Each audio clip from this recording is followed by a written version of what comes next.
Application of integrals में भाई कुछ इंपॉर्टेंट ग्राफ है आपके, इन्हीं का यूज होता है एरिया निकालने में, ठीक है। तो इन सब ग्राफ को भाई जान लो, ठीक है, इंपॉर्टेंट है। पहला आपका पैराबोला का ग्राफ है। पैराबोला के चार टाइप के ग्राफ होते हैं, ठीक है।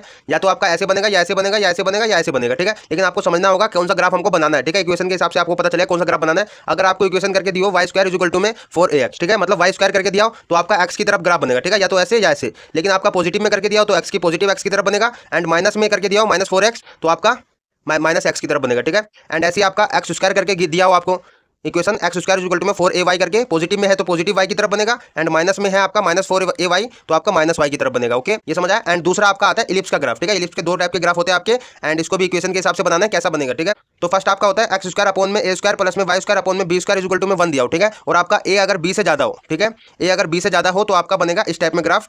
ये भी आपका कब, यहाँ पे देखो पतला पेट कहाँ पे आपका, पतला पेट है आपका y के यहाँ, ठीक है। जब होगा जब आपका a ज्यादा हो, मतलब एक्स स्क्वायर वाले के नीचे वाला जो है वो ज्यादा होगा y स्क्वायर के नीचे वाले से, ठीक है। तो आपका ऐसे लंबे में बनेगा। एंड वही आपका अगर एक्स स्क्वायर अपॉन में a स्क्वायर प्लस में y स्क्वायर अपॉन में b स्क्वायर इक्वल टू में 1 और a अगर आपका b से कम हुआ, ठीक है, तो आपका b की तरफ पतला पेट बनेगा, एंड आपका y की तरफ जो है यहाँ पे जो b की ज्यादा है तो b वाला आपका ज्यादा बनेगा, ठीक है। ये आपका a और b जो भी पॉइंट दिया होगा उस हिसाब से ये आपको बनाना है ग्राफ, ठीक है। एंड थर्ड आपका आता है सर्कल का ग्राफ। सर्कल का ग्राफ कैसे बनाना है आपको, सर्कल तो आपको पता है कैसे बनाते हैं, ठीक है। इसका इक्वेशन क्या होता है बेसिकली x माइनस में h का होल स्क्वायर प्लस में y माइनस में k का whole square is equal to में r स्क्वायर, ठीक है। r आपका होता है रेडियस, एंड h और k क्या है आपके इसके ओरिजिन है, मतलब इसका सर्कल का सेंटर पॉइंट है, ठीक है। ये कुछ भी हो सकता है आपका। एंड अगर आपका सर्कल का सेंटर पॉइंट 0 0, ठीक है, तो आपका सर्कल का इक्वेशन एक्स स्क्वायर प्लस में y square is equal to में r स्क्वायर हो जाएगा, ठीक है। क्योंकि ये 0 0 तो ये तो 0 0 आप पुट करोगे तो यहाँ पे यही बचेगा आपका, ठीक है।